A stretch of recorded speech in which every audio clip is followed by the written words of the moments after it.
இந்த டாக்குமெண்ட்ல first page வந்து login page. இதில் வந்து இமெயில் ஐடி வந்து யூசர் நேமு பாஸ்வேர்டு நம்ம என்டர் பண்ணோம். பாஸ்வேர்டு வந்துட்டு இங்கே என்க்ரிப்ட் ஆயிரும். சைனை கிளிக் பண்ணி லாகின் உள்ள போகும். இது பேக்ரவுண்டில் வந்து உங்கள் காலேஜோடைய ஃபோட்டோ வச்சுருக்கேன். Just it's login page. Login பண்ணி முடிஞ்சதும் இந்த மெயின் பேஜ் லோட் ஆகும். இதில் டாப் கார்னர் ரைட் சைடில் யார் லாகின் பண்ணாங்களோ அவங்களோட யூசர் நேம் வரும், அவங்களோட ஃபோட்டோ வரும். இதில் ஃபோட்டோ மாற்றுறதுக்கு இதில் ப்ரொஃபைல் இருக்குது, யூசர் ப்ரொஃபைல் இதில் மாற்ற முடியும். எல்லா டீட்டெயிலுமே எடிட் பண்ணிக்கலாம். இந்த ஸ்க்ரீன் வந்து ஸ்டாப் டைப்பு. நம்மகிட்ட ரெண்டு டைப் ஆஃப் ஸ்டாப் இருக்காங்க, டெக்னிக்கல் ஸ்டாப் அண்ட் நான் டெக்னிக்கல் ஸ்டாப். இதுமாரி வேறு எதனாவது ஒரு ஸ்டாப் இருந்தாலும் நம்ம புதுசாக அதில் ஆட் பண்ண முடியும். இந்த ஸ்க்ரீனில் இந்த ப்ளஸ்ன்ற பட்டன் வந்து புதுசாக ஒரு ஸ்டாப் டைப் ஆட் பண்ணுறது. இந்த பென்சில் ஐக்கான் வந்து எடிட் பண்ணுறது. இது வந்து டெலிட் பண்ணுறது. இன்கேஸ் இந்த இன்ஃபர்மேஷன் ஏதாவது பிரிண்ட் பண்ணணும்னா அது பிரிண்ட் பண்ணிக்கலாம். இந்த ஸ்க்ரீனில் இந்த மாதிரி ஆரோ இருக்கும். இதெல்லாம் வந்து மினிமைஸ் பண்ணிக்கலாம், மேக்ஸிமைஸ் பண்ணிக்கலாம். இது ஒரு ஸ்க்ரீனு. நெக்ஸ்ட் இதே ஸ்க்ரீனில் ஒரு ஸ்டாப் வந்து ஆட் பண்ணுறதுக்கு அதோட பாப்பப் எப்படி இருக்குன்றதுக்காக நான் ஸ்க்ரீன் ஆட் பண்ணியிருக்கேன். இந்த ஸ்க்ரீன் எப்படி வரும்னா அந்த ப்ளஸ் பட்டன் கிளிக் பண்ணால் இந்த ஸ்க்ரீன் லோட் ஆகும். இந்த மாதிரி ஒரு பாப்பப் வரும். இதில் இந்த பர்டிகுலர் ஸ்க்ரீனுக்கான ஃபீல்டெல்லாம் டிஸ்பிளே ஆகும். இதெல்லாம் டெக்ஸ்ட் பாக்ஸு. ஸோ இதில் என்ட்ரு பண்ணி புதுசாக ஒரு ஸ்டாப் டைப் நம்ம கிரியேட் பண்ணிக்கலாம். இதே மாதிரி எல்லா ஸ்க்ரீனுக்குமே கிரியேட் பண்ணுறது, எடிட் பண்ணுறது, டெலிட் பண்ணுறது, பிரிண்ட் பண்ணுறது, சேவ் பண்ணுறதுன்னு எல்லா ஆப்ஷன்ஸுமே இருக்கும், காமனாக இருக்கும். கீழே பேஜினேஷன் இருக்கும். இன்கேஸ் நம்பர் ஆஃப் ரெக்கார்ட் அதிகமாக இருந்தால் அடுத்தடுத்த பேஜில் பாப்புலேட் ஆகும். இப்போ இதே மாதிரி அடுத்த இன்னொரு ஸ்க்ரீன் காமிக்கிறேன். ஸ்டாப் ஸ்க்ரீன் இது. இதில் ஸ்டாஃபுக்கு ரிலேட்டடான ப்ராப்பர்ட்டிஸ்லாம் இருக்குது. ஸ்டாஃப் நேம், ஸ்டாஃப் என்ன டைப்பு, அவங்க டெக்னிக்கலாக நான் டெக்னிக்கலாக, அவங்க என்ன டிபார்ட்மெண்ட்டு, அவங்களோட டெஸ்டினேஷன் என்ன, என்னைக்கு ஜாயின் பண்ணாங்க, அவங்க எம்ப்ளாயி இப்போதைக்கு இருக்காங்களா இல்லை போயிட்டாங்களா, மீன்ஸ் ஆக்டிவாக இல்லையா அப்படின்ற டீட்டெயில்ஸ்லாம் வரும். இதில் இதே மாதிரி add new stop, edit existing stop, delete existing stop, save, print எல்லா ஆப்ஷனும் வரும். இந்த டெக்ஸ்ட் பாக்ஸ் வந்து சர்ச்சுக்காக. இன்கேஸ் இதில் ரெக்கார்டு நம்பர் 1000 நம்பர் ரெக்கார்ட்ஸ் இருந்தால் ஏன்னா பர்டிகுலர் ஸ்டாப் சர்ச் பண்ணால் அந்த நேமை எனக்கு டைப் பண்ணி இந்த சர்ச் ஐக்கன் கிளிக் பண்ணால் ஃபில்டர் பண்ணி கொடுக்கும். இதே மாதிரி தான் ஒவ்வொரு ஸ்க்ரீனுக்கும் இருக்குது.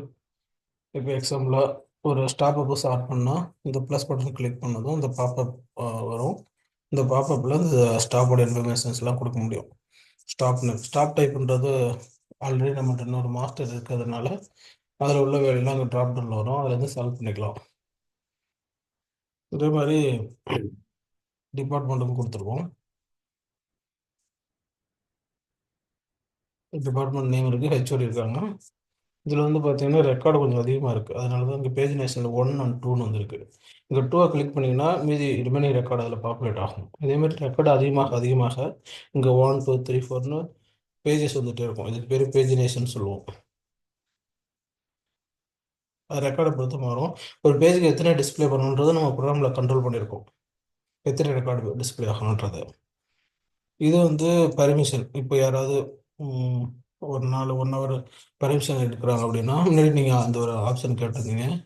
இதில் வந்து எந்த டேட்டுக்கு அவங்க பர்மிஷன், நெக்ஸ்ட் பர்மிஷன் டைப்பு, இதை கிளிக் பண்ணிங்கன்னா ட்ராப் டவுனில் என்னென்ன டைப் ஆஃப் பர்மிஷன்ஸ் இருக்குன்னு வரும். சில இது பார்த்தீங்கன்னா சிக்னல் லீவ் ஆவாங்க அன்றைக்கி டேட்டில், சில பேர் வீட்டிலேருந்து ஒர்க் பண்ணுவாங்க, இல்லை ஆன் டியூட்டியில் இருப்பாங்க. இதுமாரி டிஃப்ரெண்ட் பர்மிஷன்ஸ் டைப் இருக்கும். அந்த டைப்பில் ட்ராப் டவுன் வரும். இதை செலக்ட் பண்ணதுக்கப்புறம் என்ன டைப்லேருந்து என்ன டைம் வரையும் அவங்க பர்மிஷன் எடுக்கிறாங்கன்றது வரும். நெக்ஸ்ட் ரீசன் ஏதாவது டிஸ்கிரிப்ஷன் கொடுக்கணும். ஏதாவது ஹெல்த் முடியல அதனால நான் இன்னைக்கு ஏர்லியராக லீவ் ஆகிற 1 ஹவர் பர்மிஷன் வேணும்னா இந்த டிஸ்கிரிப்ஷன் இதில் கொடுக்கணும். இதே மாதிரி இன்னும் மல்டிபிள் ஆப்ஷன்ஸ் வேணாலும் இந்த ஆட் மோரை கிளிக் பண்ணால் ஆட் ஆகிட்டே போகும். வேணான்னா ரிமூவ் ஆகிடும். ஒன்ஸ் இந்த இன்ஃபர்மேஷன்லாம் கொடுத்த பிறகு சப்மிட் பண்ணால் சப்மிட் ஆகும். இதே மாதிரி தான் மற்ற எல்லா ஸ்க்ரீனுமே இருக்கும். ஒரு சாம்பிளாக ஒரு மேக்ஸிமம் கொடுத்துருக்கேன். கீழே ஃபுட்டரில் பார்த்தீங்கன்னா அந்த நேம் இருக்குது, digitalised staff attendance management system அப்படின்னு. கீழே காலேஜ் நேம் இருக்குது. இந்த லிங்கை கிளிக் பண்ணால் காலேஜோட வெப்சைட் ஓப்பன் ஆகும். அது மாதிரி இந்த சாம்பிள் வந்து பிரிண்ட் பண்ணுறதுக்கான சாம்பிள். இந்த department detail print button click பண்ணதும் இங்கே பிடிஎஃபாக ஜெனரேட் ஆகிடும். இங்கே பிரிண்ட் கொடுத்தா ஆட்டோமேட்டிக்காக பிடிஎஃபாக வரும். இல்லை பிரிண்ட்னா பிரிண்டை செலக்ட் பண்ணி பிரிண்ட் கொடுக்க முடியும். இதுதான் மேக்ஸிமம் இந்த ஸ்க்ரீனில் பொறுத்தளவு. இது இல்லாமல் கோடிங்கில் ஒரு சில சாம்பிள் கோடிங் கொடுத்துருக்கேன். ஃபார் எக்ஸாம்பிள் இங்கே இண்டெக்ஸ் ஹெச்டிஎம்எல் ஒன்று கொடுத்துருக்கேன். இது எப்படி இருக்கும் அப்படின்ற சாம்பிளுக்காக ஒரு கொஞ்சம் பேஜஸ். இது வந்து ரேசர் பேஸ் ஃப்ரண்ட் அண்ட் லேடன்றாக வருது ஃபஸ்ட். இது நெக்ஸ்ட்டு கீழே இருக்கிறது வந்து சிஷார்ப் கோடு.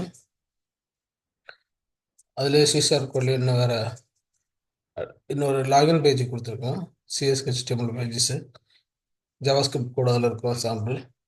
விண்டோஸ் யூஸாக இருக்கும். ஆனால் அது வந்து மெயின் ப்ரோக்ராம். இதில் தான் அப்ளிகேஷன் ஸ்டார்ட் ஆகுறது. அதனால் அந்த கோடி வச்சுருக்கேன் ஜஸ்ட் ஃபார் ரெஃபரன்ஸ்க்காக. அவ்வளோதான். அது ஃபுல் டெமோ கொடுக்கும்போது மற்ற எல்லா பேஜஸும் வரும்.